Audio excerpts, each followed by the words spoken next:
Hello all, welcome to Narayana IAS Academy. This is Sureka Bhaskar presenting to you the daily news analysis. So for today's discussion, we've picked up a number of articles from The Hindu and the Indian Express which are both important and relevant for the UPSC CSE examination. Now let us have a look at the topics one by one. The first article for the day has been picked up from page number 14 of The Hindu. Study ranks India second in nitrous oxide emission. So in this particular article, we'll be discussing about the Global Nitrous Oxide Budget 2024 that has been recently released by the Global Carbon Project that has observed that India is the second largest source of nitrous oxide in the world. So in this particular article, we'll be discussing about the basics of what is nitrous oxide, what are the implications that it actually has on the environment, as well as the various initiatives taken by the government in order to tackle the same. The next article has been picked up from page number 11 of the Indian Express, Heat Waves as Disaster. So this particular article discusses about the ongoing spell of heat waves across different parts of the country, and this has actually brought onto the table or reopened the discussion on inclusion of heat waves as one of the notified disasters in the Disaster Management Act of 2005. The next article has been picked up from page number 1 of the Indian Express. President turns down mercy plea of the Red Fort attack convict on death row.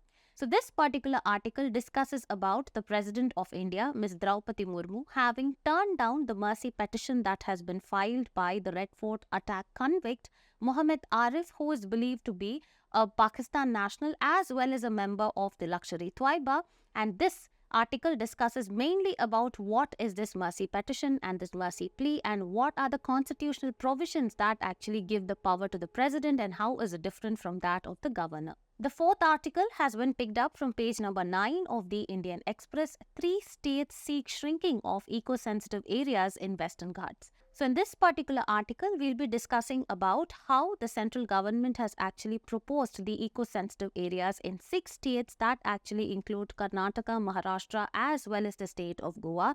And now the latter 3 have actually sought the shrinking of the eco-sensitive areas in order to facilitate developmental activities. The last article for the day has been picked up from page number 15 of The Hindu. US Fed holds rate steady. So in this particular article, we'll be seeing that the US Fed has actually maintained its benchmark federal funds rate, between 5.25 to 5.5, which stands as a 2-decade high. And so in this particular article, we'll be discussing about what is this US Fed and what are the implications of the US federal fund rate on the Indian economy as well as other relevant aspects. We will conclude the session by discussing few prelims as well as the mains practice questions. And now let us actually start with the discussion.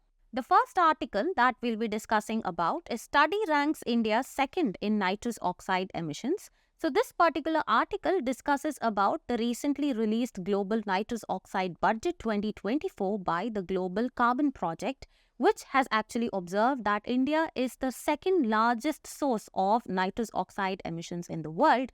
And here we'll be discussing about what are the basics of this particular N2O or nitrous oxide and what are the environmental implications that it actually has and what are the different measures that have been adopted in order to tackle with the same. So in this particular article, we'll be discussing about what is this particular nitrous oxide as well as this particular phenomenon of global warming. And we can actually map this entire topic to environment under the prelims examination and also under GS paper 3 for your mains examination, specifically with respect to environmental pollution and degradation. Moving forward, we actually have a PYQ that has been asked by UPSC in the prelims examination in 2010 on the extensive rice cultivation as well as how it actually leads to global warming. So here, climate change as a topic is very, very important, specifically in terms of global warming, the sea level rise and what are the GHGs which actually contribute to this particular climate change is very important for both your prelims as well as your mains examination. Moving forward, now let us actually understand what this particular article is discussing about, okay? So according to the Global Nitrous Oxide Budget 2024, which has been released by the Global Carbon Project, India is actually set to be the world's second largest source of nitrous oxide in the world. So here, before going into the key observations of what the report was actually talking about, let us understand what are the basics of this particular nitrous oxide, okay? So here, The common name for nitrous oxide is laughing gas, and here it is colorless, non-flammable gas with a slightly sweet odor, that is the smell. And if you look at the global warming potential that this nitrous oxide is capable of, it is 273 times more powerful greenhouse gas when compared to that of carbon dioxide over a 100-year period in trapping the heat in the atmosphere. So when compared to that of carbon dioxide, this actually happens to be 273 more times, which actually has the potential of trapping heat in the atmosphere. Now that if you look at the atmospheric persistence, here, once emitted, this particular nitrous oxide is actually believed to stay in the atmosphere for an average period of 117 years. And also, this actually obviously leads to, or it has a contribution in global warming. And here you can see that it is the third most significant GHG gas contributing to the human-induced global warming, following carbon dioxide as well as CH4, which is methane. Now let us understand what are the key findings from the global nitrous oxide budget of 2024. The first finding is that there has been significant increase in the anthropogenic emission of N2O. That is, it has been increased by 40% from 1980 to 2020, and anthropogenic sources contributed 36% to the total global nitrous oxide emissions. The second one, if we look at the agricultural contribution, agriculture through the nitrogen fertilizers and animal manure have contributed 74% of the total anthropogenic nitrous oxide emissions in the last decade, that is in the previous 10 years. Next, moving on, if you look at the atmospheric concentration, N2O concentration has actually believed or observed to have reached 336 parts per billion, which is 25% above the pre-industrial limits, driven almost exclusively by anthropogenic or the human-induced emissions. Moving forward, if you look at the soil emissions and the climate feedback, here there is increasing N2O concentration in the soil, and this emissions due to interactions between the nitrogen inputs in the form of manure or in the form of fertilizers, which actually has high level of nitrogen concentration, and the global warming that this will actually induce to by means of this nitrous oxide emission into the atmosphere. It indicates a positive N2O climate feedback. Moving forward, next observation that has been done by the report is exceeding projections. Okay, that is the amount of N2O emissions or the contribution has actually exceeded the least projection that has actually been made by IPCC, that is the Intergovernmental Panel on Climate Change. Next one, the top 5 emitters actually include, first one is China, the contribution is 16.7%, followed by India 10.7%, which is almost 11%, which is a concerning figure, followed by United States 5.7%, Brazil 5.3%, as well as Russia 4.6%. Now, if you look at this particular image, you can actually see the global N2O budget over here, where this is actually the anthropogenic sources in terms of agriculture and waste, biomass burning, fossil fuel industry, etc. And here you can see the natural sources in terms of soils, fresh water, as well as atmosphere and also oceans. And here, if you see, it is the atmospheric chemical sink, where the atmosphere, like just that, it actually absorbs the carbon, it also absorbs the nitrous oxide.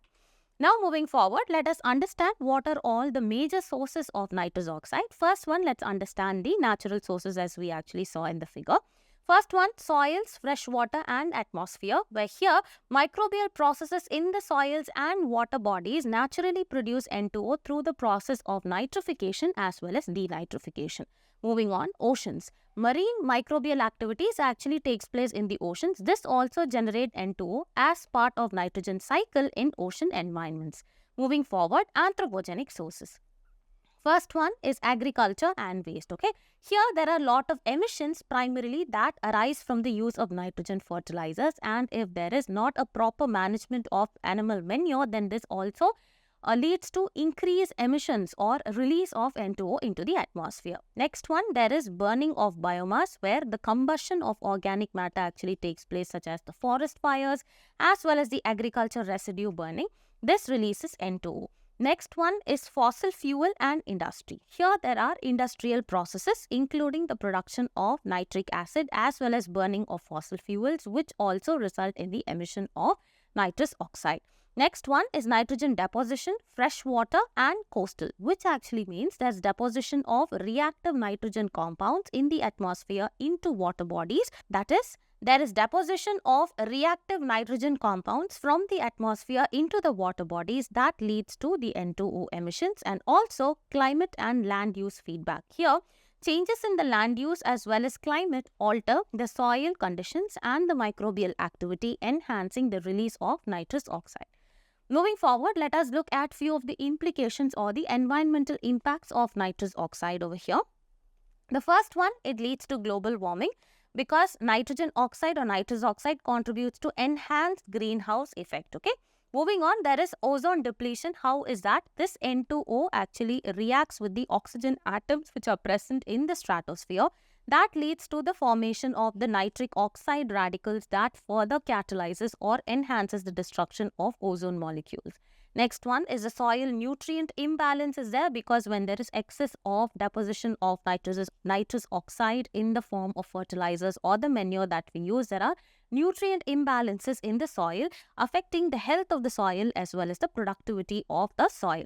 Next one is eutrophication, when there is actually runoff from the agriculture fields, and when this runoff carries more or in a significant amount of concentration of N2O, that results in algal blooms, hypoxia, where there is deficit of oxygen as well as loss of aquatic life. And also you have this air pollution where N2O emissions actually contribute to the formation of ground level ozone and other air pollutants which can actually harm the human health as well as reduce the quality of air.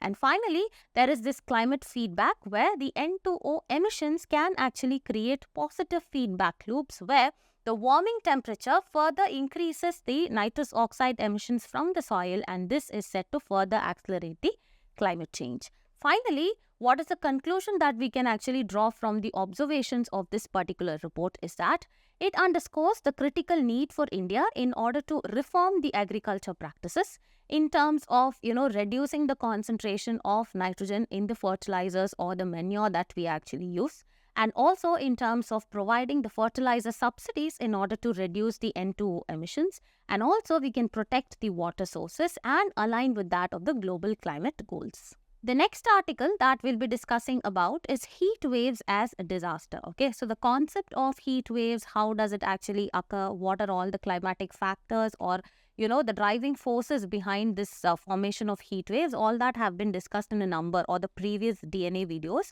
So here what we'll be discussing is what is the necessity of including this heat wave as one of the notified disasters under the Disaster Management Act of 2005. So in this particular article, let us actually discuss on what is actually heat waves, as it actually forms an important part of disaster management.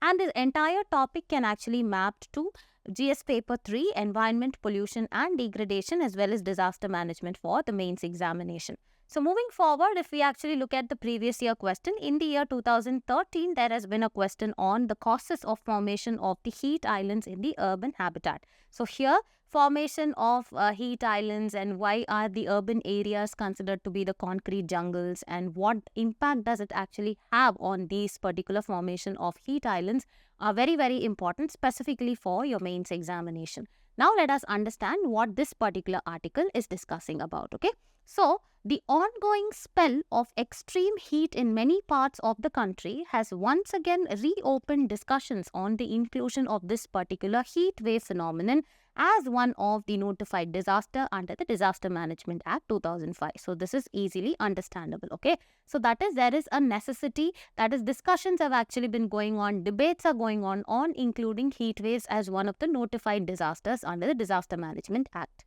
Now let us understand what are these notified disasters and what special category or what special status it actually observes under the Disaster Management Act. Okay, so notified disasters under the Disaster Management Act are nothing but they are specific categories of catastrophes that qualify for funding and management under the terms set by the legislation.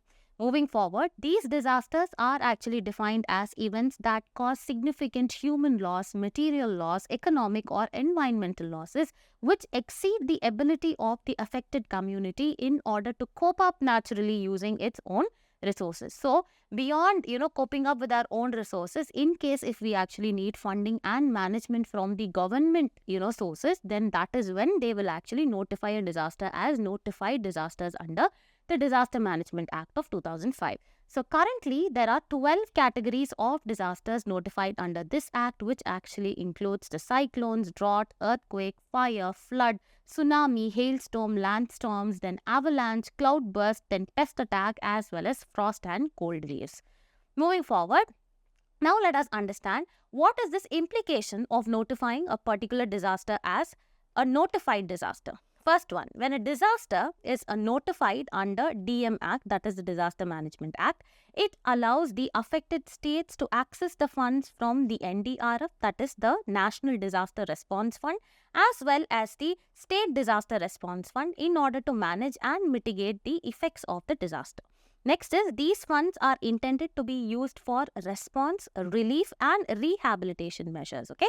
And then the states typically use the SDRF resources first, and then they actually appeal for the NDRF assistance if the disaster scale actually exceeds the capacity up to which the state can actually cope up with. Next, this structure ensures that the financial resources are available in order to support the immediate response as well as the recovery efforts.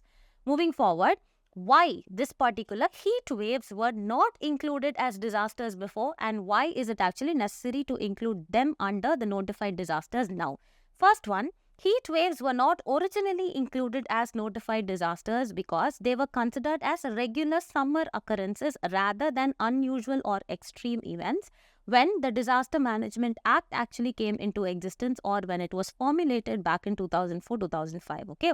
So historically, if you see, heat waves did not appear to exceed the coping capacity of affected communities in the way other disasters did, like how much ever the earthquake or a drought or the cold waves and or the avalanche actually affected the people or the community.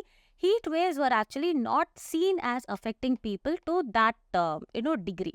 However, the increasing frequency, and now you can see the intensity and severity of the heat waves have actually increased, attributing to climate change. This have actually changed the entire perception of how we actually looked at heat waves earlier and how it is actually affecting now. So there is now a greater recognition of the risks and the impacts associated with the heat waves, including health crises like the heat stroke, which disproportionately affect only the vulnerable sections of the population because they do not have enough affordability in order to afford air conditioning or other services, which will actually keep them away from this particular heat. Now moving forward, let us understand why the center has not added this heat waves as a notified disaster. So the decision to not include heat waves as a notified disaster under this DM Act has been influenced by several factors. One such is the financial implications, okay? So first one, recognizing heat waves as a notified disaster can lead to significant financial liabilities for the government. This is because the Act mandates compensation for any kind of death and the injury which is actually caused by the heat waves. Next one, given the potentially higher number of heat-related fatalities that is actually happening here and the ambiguity in directly attributing deaths to the heat waves, this could actually impose a substantial financial burden on the government. So the basic thing is, the government actually fears that since the number of deaths are actually increasing, it will cause a huge liability or a burden on the central government. The next one is there are practical challenges. There are practical difficulties in determining whether the deaths have actually been directly attributed to the heat waves, as the heat often exacerbates pre-existing health conditions rather than being able to cause death. And this complicates the process of officially recording these heat waves specific fatalities. The next one is Finance Commission stance, okay? So the last 3 Finance Commissions have not supported adding heat waves to the list of notified disasters because they argue that existing provisions sufficiently cover the state needs for disaster response. And however, they have allowed the states to use a particular portion of the state disaster relief funds for the local disasters like heat waves if they choose to notify on their own. And then to conclude this particular article, here you can actually see the growing impact of heat waves or, the growing spells of heat waves which is actually happening. And here some states have actually begun to classify heat waves as local disasters using the enabling provisions created by the finance commissions in order to allocate up to around 10% of their SDRF allocations in order to manage these events. And this reflects a growing acknowledgement of the threat posed by the heat waves, even as they are not recognized as a national disaster under the Disaster Management Act. So now let us actually see a quick comparative note between the National Disaster Response Fund as well as the State Disaster Response Fund. Okay. So here, first is the establishment. If you see, the NDRF was established under Section 46 of the Disaster Management Act 2005, and here it is Section 48, Clause 1, Clause A of the Disaster Management Act. The next one is to provide supplementary. The purpose of NDRF was to provide supplementary support to the states in case of disasters of severe nature where the response expenditure exceeds the balance available with the SDRF. Here, this is primarily to fund the state level for disaster response to the notified disasters. If you see the funding source, here the central government only is the funding source and contributions do not require parliamentary approval as the fund is in the public account. Here if you see, central government actually contributes 75% for the general category states, 90% for the special category states, which includes these northeastern states, Sikkim, Uttarakhand, that is the hilly regions, as well as Jammu and Kashmir, and the states contribute to the remaining portion. Next one, if you see usage, it is used for emergency response, relief and rehabilitation. Here, SDRF shall be used only for the meeting the expenditure for providing immediate relief to the victims. Here, if you see the account management, it is directly managed by the central government and funds are placed in the public account of the Government of India under the reserve funds not bearing interest. Here, if you see, it is managed by the respective state governments and funds are typically placed under specific provisions as determined by the state policies as well as guidelines. Here, if you see the audit, it is audited by the CAG, that is the Controller and Auditor General, and here it is audited as part of state finances by the respective state's auditor, often under the guidance of the CAG. And finally, if you see the local disasters, it does not include provisions for local disasters and funds are meant only for severe calamities. Okay, and here up to 10% of the funds can be used for local disasters which are not even listed in the notified disasters, subjected to the norms of the state government and approval by the state executive authority. The next article that we'll be discussing about is President turns down the mercy plea of the Red Fort attack convict on the death row. So as the title actually suggests, the President of India, Ms. Draupadi Murmu, had actually turned down the mercy plea of the convict who is on the death row of the Red Fort attack back in the 2000s, who is believed to be a Pakistan national and a member of Lashkar-e-Toiba. So here what is important for us is to understand what is this mercy plea or the mercy petition and what are the constitutional provisions that actually entrust the president as well as the governor of the state in order to accept or reject this particular mercy petition. So over here, it is important for us to discuss the office of the president as well as this concept of mercy petition, and this can all be mapped to the topic of polity for the prelims examination, and for the mains examination, it can be under GS paper 2, polity and governance, then constitutional posts. So moving forward, let us actually see that there has been a question which has been asked in the 2014 mains examination on the instances of president's delay in commuting the death sentences. So here the mercy petition, then commuting, then respite, reprieve, all these things are very, very important concepts. Okay.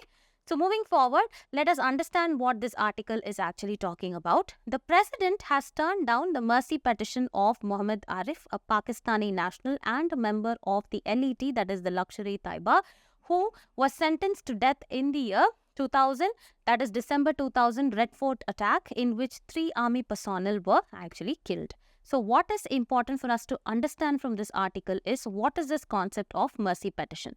So it is nothing but it is a formal or an official plea that is submitted by an individual who has been sentenced to death or imprisonment seeking mercy from either the president or the governor depending on the jurisdiction. Then this concept of seeking mercy is practiced in other countries as well apart from India, like the United States, the United Kingdom as well as Canada. Now let us get into the constitutional provisions. So Article 72 of the Constitution, it actually says that the president shall have the power to grant pardon, reprieve, respite or remission of the punishment or to suspend, remit or commute the sentence of any person convicted of any offense. These actually will be discussed in next few minutes, and this in case of all the offenses. In all the cases where the punishment or sentence is by a court-martial, in all cases where the punishment or sentence is for an offense against any law relating to a matter to which the executive power of the union extends, and next one, in all cases where the sentence is a death sentence. So just as 72 actually entrusts the president with the responsibility, Article 161 actually entrusts the governor of the state with this particular responsibility in order to grant pardon, reprieve, respites or remission of punishment, or to suspend, remit or commute the sentence of any person convicted of any offence against any law relating to a matter to which the executive power of the state extends. Now let us understand these terms of pardon, commute, remission, respite, etc. What do you mean by pardon? The president can totally absolve or acquit the particular person. That is, he can totally forgive or let go of the person of an offence and let him go free like a normal citizen. That is called as a pardon. What do you mean by commute? It is to reduce the type of punishment into a less harsh one. For example, from rigorous imprisonment, it can be reduced to a simple imprisonment. Next one, remission. This is to reduce the punishment without changing the nature of the punishment. For example, from 30 years that of rigorous imprisonment to 20 years of rigorous imprisonment. Next one is reprieve. A delay is allowed in the execution of a sentence, usually a death sentence, that is delaying it for the guilty person to prove his innocence. Next one is respite. This is nothing but you reduce the degree of punishment looking at specific grounds like pregnancy, old age, etc. Moving forward, now let us understand what is the procedure for making a plea. Okay, so there is actually no written convention or any statute which is actually dealing with the mercy petitions, but in practice, either the convict in person or his relative on his behalf may actually submit this written petition to the president. And a convict under the sentence or the sentence of death is allowed to make the petition within a period of 7 days after the date on which the superintendent of the jail actually informs him about the dismissal of the appeal or the special leave that he has actually given to the Supreme Court. Next, it is forwarded to the Ministry of Home Affairs for their comments as well as recommendations, and the Home Ministry in consultation with the concerned state government recommends to the President. And next one, both the executive heads, that is be it either the governor or the president, are required to act only on the advice of the appropriate government and cannot act on their discretion. Now moving forward, what is the difference in the pardoning power of the president and the governor? First one, in case of death sentence, the president can only pardon the death sentence where the governor actually cannot pardon the death sentence. In case of court-martial, the president can grant pardons in cases of court-martial, whereas here cannot grant pardons in cases of court-martial. Next, the jurisdiction is the president exercises judicial powers for punishments under the union law, whereas for the governor, it is under the state law. Now moving on, let us actually see the process of judicial review, whether it is applicable or not. In one of the cases in 2006, the Supreme Court actually held that the clemency or the mercy power of the president or the governor is actually subject to judicial review. Okay, only if the order is passed without any application of mind, if it is passed and if it is considered to be malified, and then it is passed on irrelevant considerations, and finally if the order suffers from arbitrariness, then this particular decision is actually subject to judicial review. Finally, now let us look into the Supreme Court principles for the pardoning power of the president. So what does the Supreme Court actually say with respect to this is that the petitioner for mercy has no right to an oral hearing by the president. The second one, the president can examine the evidence afresh and take a view different from whatever the view the court has actually taken. It can either be positive or negative. Next one, the power to be exercised by the president, the power shall be exercised only on, the advice of the union cabinet. Next one, the president is not bound to give any reasons for the order. Next, the president can afford relief not only from a sentence that he regards as unduly harsh, but can also from an evidence mistake. Then moving forward, there is no need for the Supreme Court to lay down specific guidelines for the exercise of power by the president, and the exercise of power by the president is not subject to judicial review unless and until when the president's decision, the governor's decision is decided as arbitrary, irrational, malified or discriminatory in nature. And finally, the Supreme Court said that where the earlier petition for mercy has been rejected by the President, the stay cannot be obtained by filing another petition. So this is all we need to understand about the mercy petition and how is it actually different from that of the governor.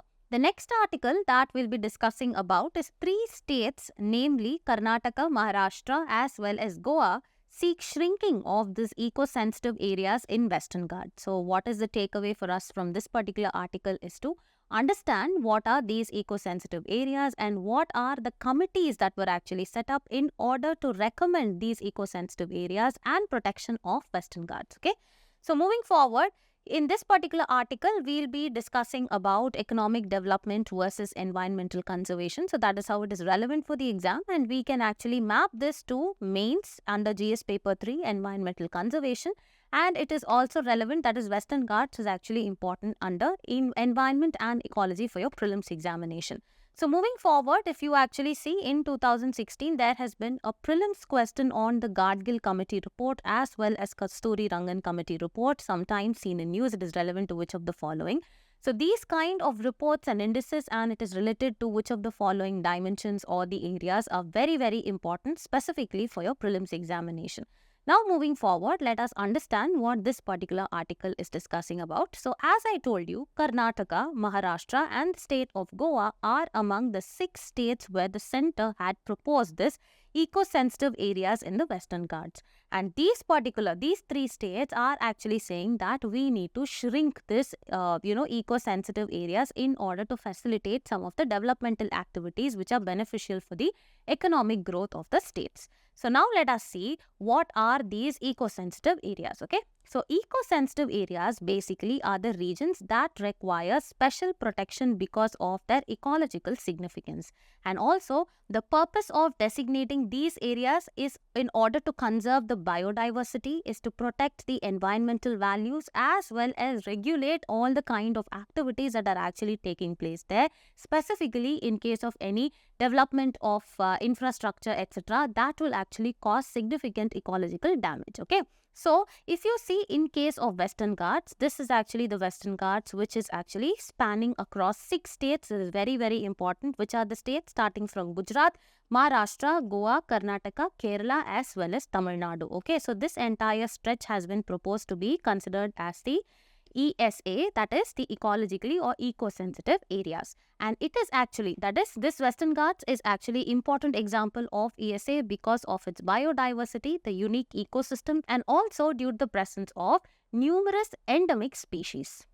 Moving forward, let us understand what are the related committees that were actually set up. The first one was the Gadgil Committee, that is Western Ghats Ecology Expert Panel, WGEEP, which was established in the year 2010, specifically March 2010, and the key recommendations of this particular committee included division of this entire stretch of Western Ghats into ecologically sensitive zones, that is ESZ1, that is Zone 2 as well as Zone 3, with varying levels of restrictions. And what are the prohibited activities according to this recommendations is there has to be no mining or thermal power plants or any kind of large-scale industrial activities that has to be take place specifically with respect to that of the economically sensitive Zone 1. And here how it was actually received by the public is that it actually was praised for the scientific approach but actually faced a lot of criticism or opposition because of its stringent regulations which were perceived as restrictive to the development as well as livelihoods of the people living there. Moving forward, the second committee includes the Kasturi Rangan Committee, which was a high-level working group on the Western Ghats. It was actually established 2 years later, that is in the year 2012. The key recommendations include identification of 37% of the Western Ghats as ecologically sensitive area divided into natural as well as cultural landscape. This is very, very important. Here, there was also, restriction on the activities that can actually take place here. Ban on mining, quarrying as well as sand mining in this particular area is prohibited. And also there was emphasis on balancing ecological conservation with sustainable development. And how was the response or how was it received by the public was that it was seen as a balanced approach but received mixed reactions, and environmentalists criticized it for diluting the stringent measures while the state governments and stakeholders found it more acceptable. The next article that we'll be discussing about is US Fed holds rate steady, now foresees just one cut this year. So this particular article talks about the US Federal Reserve, which has actually decided to maintain the benchmark rate between 5.25 to 5.5%. And here, what is the takeaway from this article is that what is this US Fed and how does its rate hike as well as rate cutting actually impacts the Indian economy. Okay, so moving forward, let us understand what is this particular US Federal Reserve, as it is an important part of monetary policy for the US, globally as well as for India as well. And this can actually be mapped to economy under the prelims examination as well as under current events of national and international importance. So moving forward, there has been a question which has been asked in the prelims examination in 2021 on the Indian government bond yield. So these kind of monetary, instruments and what impact does it actually have on the economy is very, very important. Now let us understand what this particular article is discussing about. Okay, so the US Federal Reserve actually maintained its benchmark federal funds rate within a range of 5.25 to 5.5%, which actually stands as a 2-decade high. So beyond all this, what is important is that we need to understand what is this US Federal Reserve and what implications it actually has on the global economy as well as on India. So here, the US Federal Reserve, also known as the Federal Reserve System, it is actually the central bank and the monetary authority of the United States. It is actually, synonymous with that of the role that the RBI, that is Reserve Bank of India, actually plays in the Indian economy. Okay, so often it is called as the Fed. It is arguably the most influential financial institution in the world. And the main duties actually includes conducting national monetary policy in the United States, supervising and regulating the banks, as also maintaining the financial stability of the United States. Moving forward, let us understand about the federal funds rate. What do you mean by that rate? It is something similar to that of the repo rate. What is repo rate? It is nothing but the rate at which the commercial banks in India actually borrow from the central bank, which is the Reserve Bank of India, in order to actually give loans to the customers. Okay, so similarly, the federal funds rate is the target interest rate which is set by the Fed, at which the commercial banks borrow and lend their extra reserves to one another overnight. This is actually similar to the repo rate in India. It is a key tool used in the US monetary policy in order to control the inflation in the economy. How does it control the inflation in the economy? Let us understand. So here, the typically how it actually functions is what we will see. So in case the Fed actually lowers the rates or there is a rate cut, what happens is that there are easy loans or cheap loans which are actually available. So here, lowering the federal funds rate makes the borrowing cheaper, and which can encourage the spending as well as increased investment, but may also lead to, there will be more circulation of dollars in the economy in case of the US, and that might actually lead to inflation. Next one, higher rates or the rate hike by the Fed. Here, raising the federal fund rate actually increases the borrowing cost, and which can actually slow down the spending and the investment, and this can also curb the inflation. Now, what is more important than understanding this is we need to understand what is the implications that this rate hike or the cut actually has on the Indian economy. The first one is the implications that it will actually have, that is implications of a rate cut. In case if there is a rate cut, how will it actually impact the capital flows? Here you can see a rate cut by the Fed typically lowers the yields on the US assets. Thereby, it actually makes investment in the emerging markets, specifically like India, more attractive due to the higher returns. And this can eventually lead to increased foreign investment in the Indian stocks as well as bonds as well as other assets. The next one is currency appreciation. So this one, increased inflows of foreign capital can actually strengthen the Indian rupee against the dollar. So whenever you have a stronger currency, that is a stronger rupee, can make imports cheaper, but it can more adversely affect the exporters who actually find it more challenging to compete globally. The next one, what is the impact that this rate cut actually have is decrease in the government bond yields. Okay, so here when the Fed actually cuts the interest rates, it usually results in the lower yields on the US government bonds, and this can make the Indian government bonds more attractive, as we already saw, due to the relatively higher yields, leading to increased demands for these bonds. Now moving ahead, what are the implications that the hike in the rates will actually have? The first one is the capital outflows. Okay, so what is this is? An increase in the Fed rate, it makes the US assets yield more attractive when compared to that of the emerging economies like India, potentially away from the emerging markets like India, which can lead to capital outflows, thereby decreasing the amount of the foreign capital which is available for investments in India. The next one is currency depreciation. If there is significant amount of capital outflows, what happens? This can weaken the Indian rupee, making the imports more expensive, and this will lead to inflationary pressures. And however, a weaker rupee can benefit the exporters by making the goods competitively priced in the global market.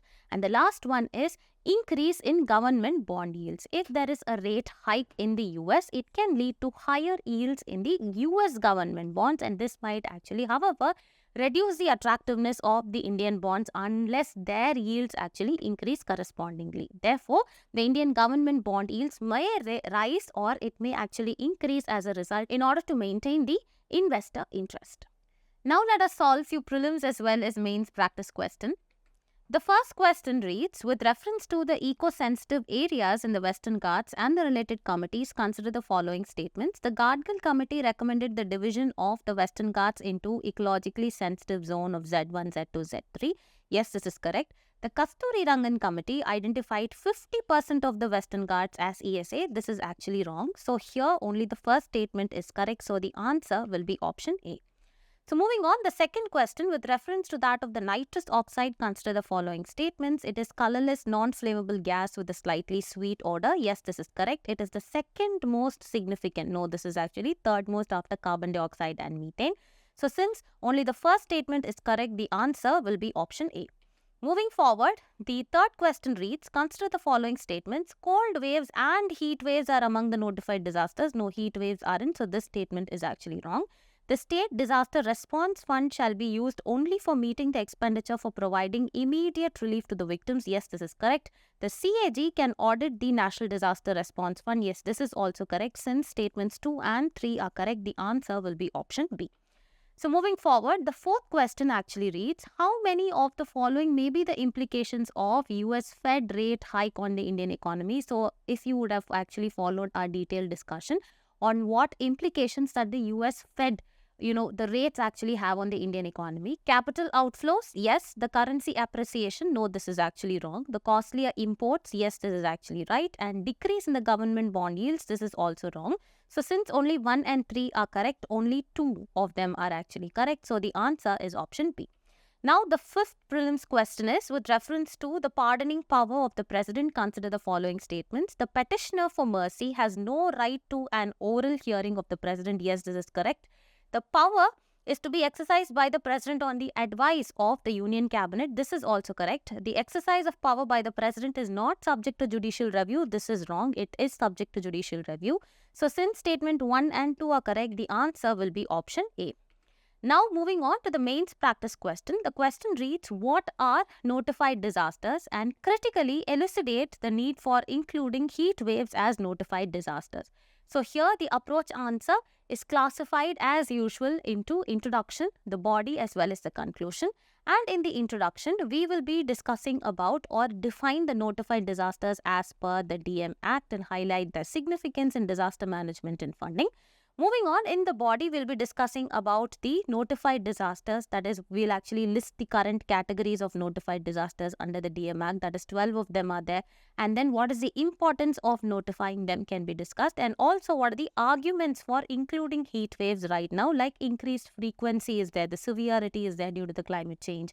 And also, growing recognition of health risks like heat strokes and mortality are there. And also, comparison with other disasters in terms of economic as well as the human impact that it actually causes. And moving on, to conclude, we will actually summarize the key points and reiterate the importance of a balanced approach that ensures the security while upholding the democratic values as well as human rights. With this, we've actually come to the end of our DNA discussion. For regular updates, please do like, share and subscribe to Narayana IAS Academy YouTube channel. Thank you.